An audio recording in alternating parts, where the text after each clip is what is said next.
네, 반갑습니다, 여러분. 네. 여러분은 잘 지내셨죠? 네. 아니요. 예배 시작 때 우리가 어떤 날이 좋으냐, 특별한 날이 좋으냐고 이렇게 질문을 했어요. 저는 아까 말씀드렸듯이 추석을 되게 좋아했거든요. 추석이 제일 되면은 좋아. 맞죠? 게임도 할 수 있고 게임도 할 수 용돈 있고 받고 맛있는 거 먹고 용돈도 받을 수 있고 막 그때는 저희 게임도 진짜 하고 TV도 맞아요. 보고 또 누구가 놀러 와서 그 다음에 닌텐도도 하고 학교 갈 걱정도 없고 맞아요. 닌텐도도 저도요 사야죠. 친척들이 많이 놀러 와서 되게 좋았어요. 그리고 맛있는 것도 많이 먹었죠. 우리는요 다 어떤 뭐 특별한 날, 어떤 명절을 되게 좋아하고 기다리는 것 같아요. 근데 이스라엘 나라에도요 큰 명절이 있는데요. 바로 6월절이 맞아요. 6월절. 오늘 읽은 6월절이죠. 이 6월절에는요 양고기랑 딱딱한 빵하고 이 쓴맛 나는 이 풀 같은 거를 먹었는데요. 지금도 6월절 지켜요 이스라엘 사람들이. 지금도. 그래서 이 보면요 한번 보여주시겠어요? 이 접시에 양하고 뭐 풀하고 이런 것들을 이 메뉴를 먹는다고 합니다. 여러분 6월절 뜻이 무슨 뜻인 것 같아요? 6월절? 6월은요 여러분 뭐 5월 6월이 아니에요. 그 숫자 6이 아니라요 한자입니다. 한자 넘어갈 넘어갈 월입니다. 그래서 넘어가다 지나가다라는 뜻이 있어요. 담당 맞아요. 담장 넘어 교회. 네 맞아요. 담장 넘어 맞아요. 아니 뭔데 그게 뭔데 네 오늘 본문에 보면요 이스라엘이 하나님이 처음 6월절을 지키라고 했는데 어떻게 지켰고 왜 6월절이 시작됐는지 기록되어 있습니다. 몰라요. 근데 오늘 본문을 자세히 살펴보면요 이건 이 6월절은요 이스라엘의 명절 이야기가 아니에요. 사실은 하나님의 구원 사역 이야기임을 우리는 알 수 있습니다. 1절에 보면 모세가 하나님께로부터 받은 명령을 전합니다. 어린 양을 잡아서 이렇게 그 피를 이 사진처럼 여기 보면은 문 좌우 임방하고 문설주에 이렇게 바르라 라고 이렇게 했습니다. 그리고 그날 밤에 이 방 안에서 그러니까 이 집 안에서 양을 구워서 먹는 거예요. 딱딱한 빵하고 쓴맛 나는 나물하고 먹었어요. 양이 맛있을까요? 맛 없을까요? 맛있어요. 맛있죠. 양고기 양고기 맛있죠. 맛이 먹으면 또 얼마나 맛있겠어요. 맛있지. 네. 하나님께서요 이제 다음 날이면 너희가 이집트를 나갈 거야. 이제 이거 먹고 나갈 거니까 신발을 신고 옷도 다 입고 그 양을 맛있게 또 먹어. 급하게 이렇게 그렇게 먹어라라고 했습니다. 하나님께서 이 문에 어린 양의 피를 이렇게 바르라고 하신 이유가 있어요. 그 이유가 뭐냐면 이스라엘 백성들은 이때 이집트의 노예로 있었거든요. 하나님께서는요 이 자신의 백성들이 이렇게 하나님께 기도하고 막 고통스러워하는 그 소리를 들으셨어요. 그래서 하나님께서는 이스라엘 백성들에게 자유를 주시고 또 하나님을 섬길 수 있도록 하나님만을 예배할 수 있도록 그 이집트에서 이스라엘 백성들을 탈출시키길 원하셨습니다. 그래서 하나님께서 이집트에 모세를 통해서 9가지 재앙을 내리셔서 심판을 했어요. 아직 10가지가 안 났어. 9가지를 했는데 파라오의 마음이 딱딱하게 굳어져서 이스라엘 백성을 내보내주지 않는 거예요. 맞아요. 그래서 하나님께서 마지막으로 10번째 재앙으로 이집트에서 난 처음 난 생명들 모두 다 거두시기로 하셨습니다. 하나님께서 그 밤에 죽음의 천사를 보내셔서 집집마다 생명을 걷어가셨어요. 그때 이 문에 어린 양의 피가 발라져 있으면 이 천사가 다음 집으로 넘어갔습니다. 이렇게 건너뛰었어요. 그래서 넘어가다 지나가다 6월절이라고 부르고 영어로는 패스오버 이렇게 넘어가는 거죠. 패스? 네, 패스. 네. 고린도전에서 5장 7절에 보시면요. 바울이 이렇게 말했어요. 우리의 유월절 양 곧 그리스도가 희생되셨느니라 라고 말해요. 구약의 모자이크를요 우리는 또 하나 발견할 수 있어요. 지난주에 이 하나 이렇게 우리가 발견했던 모자이크 뭐였죠? 알라라 부르르하. 네? 알라라 모자이크. 여호와 네, 맞아요. 여호와 이레였죠. 여호와 이레. 니시. 니시는 아니고 여호와 이레였어요. 오늘은 또 하나의 모자이크를 발견할 수 있는데요. 바로 유월절 어린 양입니다. 유월절 어린 양이 보여주는 것은 바로 예수님이세요.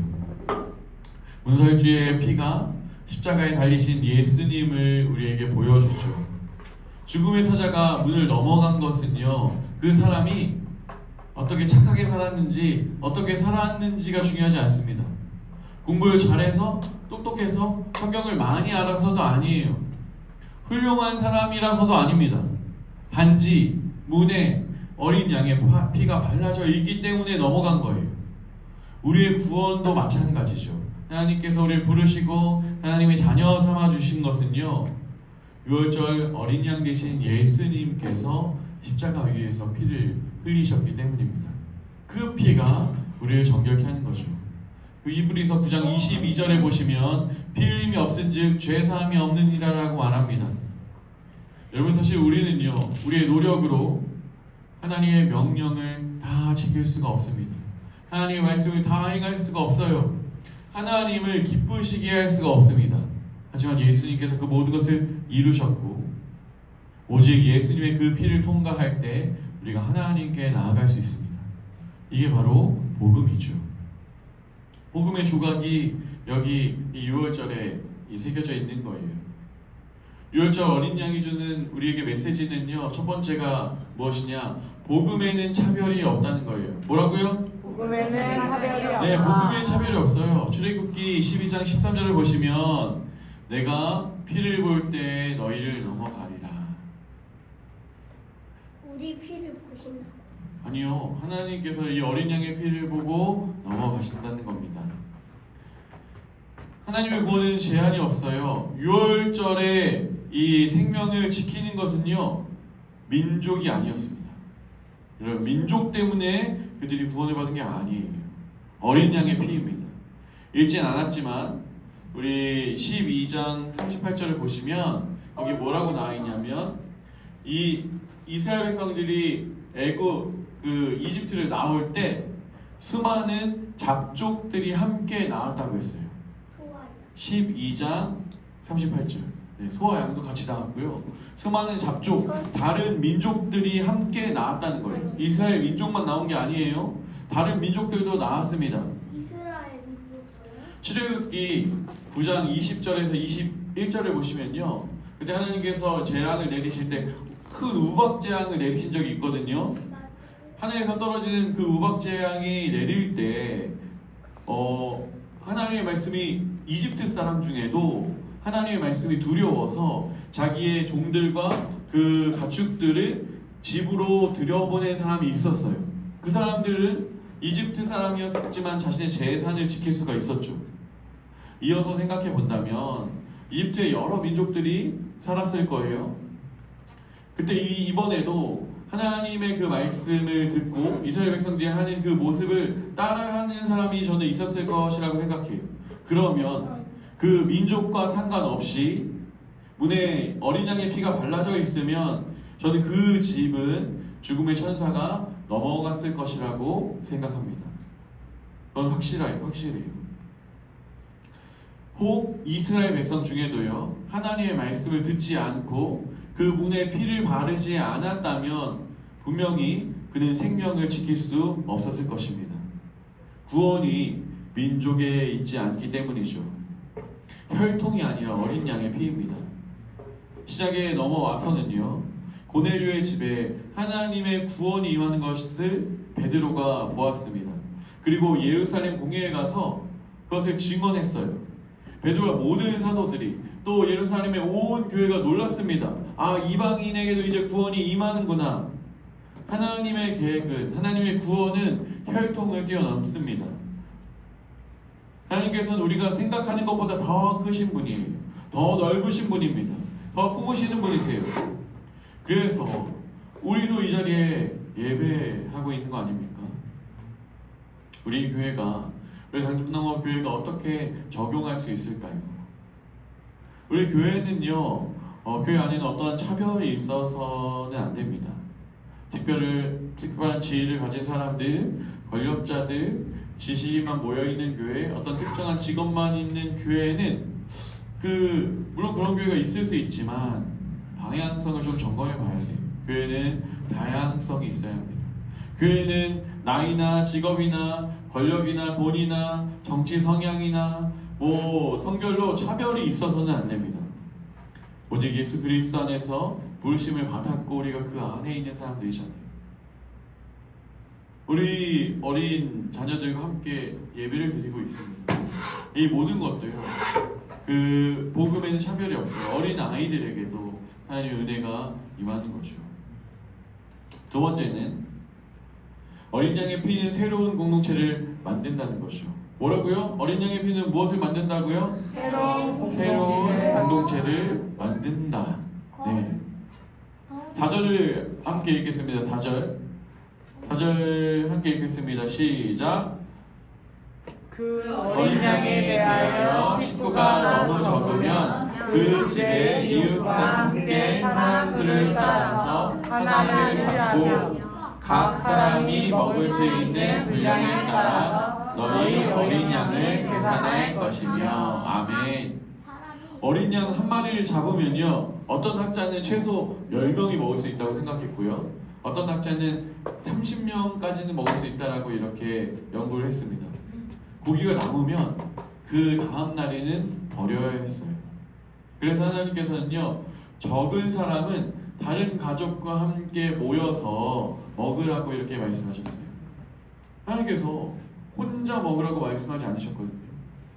함께 먹으라고 말했어요. 그것도 자기 가족뿐만 아니라 여러 사람과 함께 먹는 거죠. 저는 여기 하나님의 뜻과 하나님의 계획하심이 있다라고 생각해요. 여러분, 그 밤을 한번 생각해 보세요. 6월절 그 밤. 이제 내일이면 이제 나가는 거야. 노예에서 풀려납니다. 그래서 이제 이 양을 잡아 먹어야 되는데 다른 가족들, 모르는 사람들, 이웃들 다 불러 모으는 거예요. 우리 집에 양이 있다. 우리랑 같이 먹자. 같이 먹자. 초청하는 거죠.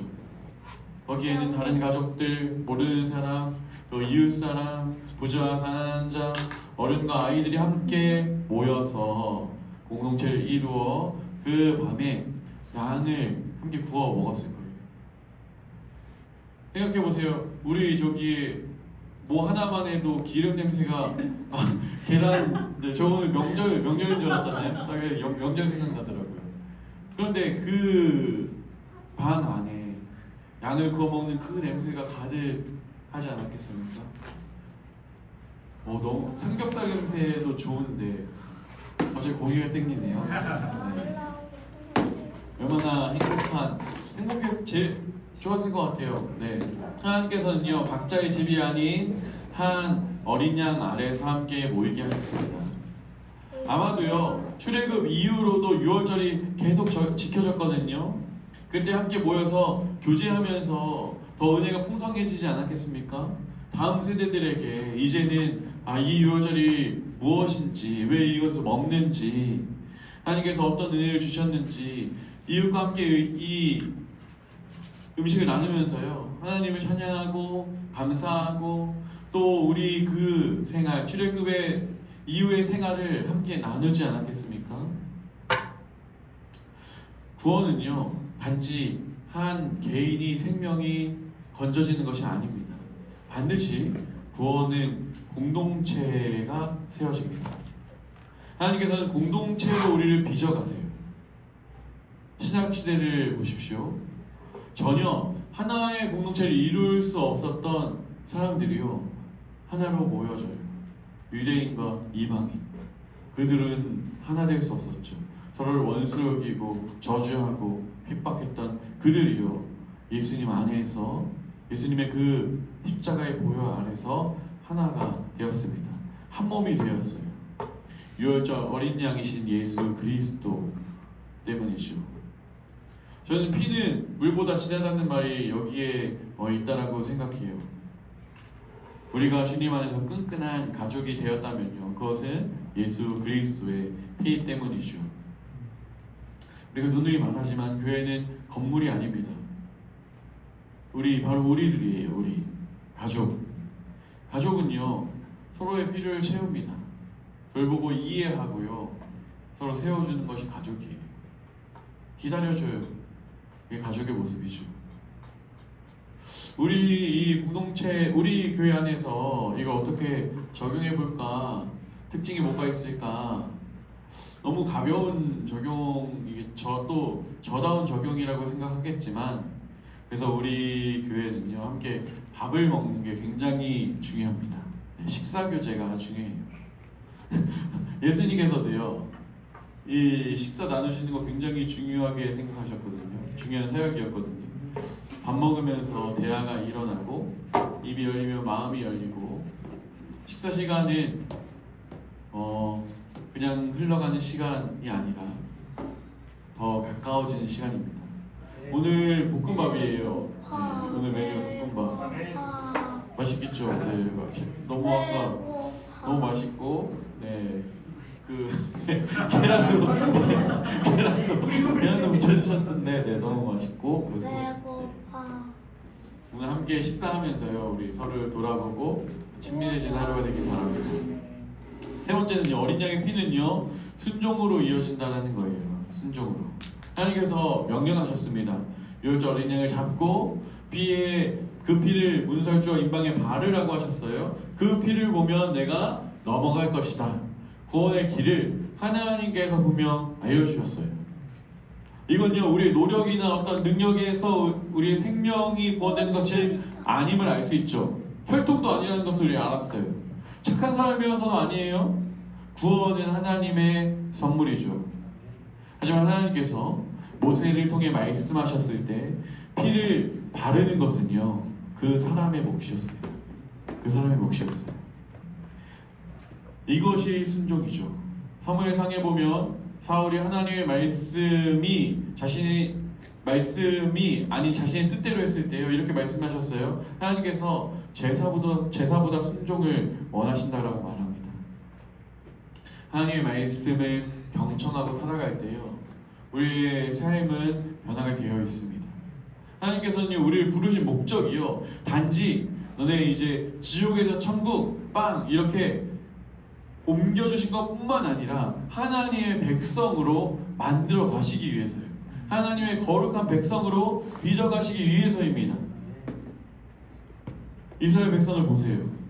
홍해를 가르고요 완전히 이집트에서 탈출했을 때 하나님께서 십계명을 주셨습니다. 율법이죠. 하나님의 백성은 이렇게 살아야 해, 구별된 삶을 살아야 해, 거룩한 길이 여기 있다, 복된 길이 여기 있다라고 말씀하셨어요. 이 길을 따르면 순종한다라고 말씀하셨죠. 하지만 이스라엘 백성들은요 완전히 실패했습니다. 처절하게 실패했어요. 그 이후에도요 계속 실패했습니다. 하나님의 율법의 그 요구에 순종할 수가 없었어요. 그래서 예수님께서 오셨잖아요. 예수님께서 우리가 이루지 못한 율법을요 그 율법의 요구를 예수님께서 다 이루셨습니다. 그리고 죄 없으신 예수님 죄인된 우리를 위해 죽으셨죠. 위치가 바뀌었습니다. 하나님의 나라는 여기서 시작돼요. 그래서 여기서 이게 끝이 아니죠. 예수님께서는요 부활하시고 승천하시며 성령님 우리에게 보내주셨습니다. 믿는 사람들은요 우리 안에 성령님이 함께 하세요. 성령 하나님. 하나님께서 우리를 구원하신 후에 야 이제 너네 구원 받았으니까 마음대로 살아봐. 너네 힘대로 살아봐. 너의 의지로 할 수 있을 거야. 이제 독립해, 하산해 라고 말하시는 분이 아닙니다. 하나님께서 우리가 구원의 길을 갈 때 결코 혼자 두지 않으세요. 하나님의 말씀을 따라 살아가는 것 어렵습니다. 매 순간 하나님의 뜻에 순종하는 것은요 정말 자기가 죽는 것을 경험해야 돼요. 그리고 분노, 분노의 대상에게 그 분노 쏟아놓지 않는 것, 운전할 때 창문 내리지 않고 빵빵거리지 않는 거 어렵죠. 저도 어려워요. 네. 내 자존심, 내 생각, 판단 모두 내려놔야 되는 거예요. 여러분, 우리는 구원받은 백성이지만요, 우리 안의 죄성은 끊임없이 우리를 괴롭힙니다. 하지만 여러분, 그 괴로움이 있지만요, 우리가 안심해야 할 것이 있어요. 그건 바로 성령 하나님께서 우리와 함께 하신다는 거죠. 우리가 그분께 순종하며 한 걸음 한 걸음 나아갈 때요, 우리는요 하나님의 말씀을 따라 살아갈 수 있는 능력이 있어요. 승리할 수 있습니다. 그건 우리의 의지가 강해서도 아니고 우리의 능력이 뛰어나서도 아니고요, 우리가 선해서도 아니에요. 오직 우리 안에 계신 성령 하나님께서 우리를 다스리시기 때문입니다. 여러분, 우리는요 죄와 싸워 승리할 수 있습니다. 우리 더욱더 예수님을 닮아갈 수 있습니다. 어제보다 오늘 더 예수님을 닮아가는 것입니다. 여자 어린 양이 되셔서 십자가의 피로 우리를 구원하신 것도 예수님이시고, 우리를 부르신 그 이후에 예수님을 닮아가게 하시며 구원을 완성시키시는 분도 바로 예수님이십니다. 우리의 그 모든 시작, 우리의 모든 끝이 바로 예수님입니다. 말씀을 맺겠습니다. 사랑하는 성도 여러분, 우리는요 오늘 출애굽 사건을 통해서 또 찬란하게 빛나는 또 하나의 복음의 조각, 예수님의 조각, 유월절 어린 양을 발견했습니다. 예수님의 재발견이죠. 우리의 삶 가운데요 항상 복음을 재발견하시기 바랍니다. 우리가 언제나 들었던 복음, 알고 있던 복음이요 새롭게 들려지고 은혜롭게 들려지고 나의 마음을 울릴 때 그것이 하나님께서 우리에게 주시는 선물이고 은혜입니다. 우리는요 이제 세상으로 파송됩니다. 문을 나가자마자 세상이에요. 직장으로, 가정으로 파송되죠. 우리의 자리로 돌아가게 되는 것입니다. 그때 이 유월절 어린 양의 이 조각을요 마음에 깊이 새기길 바랍니다.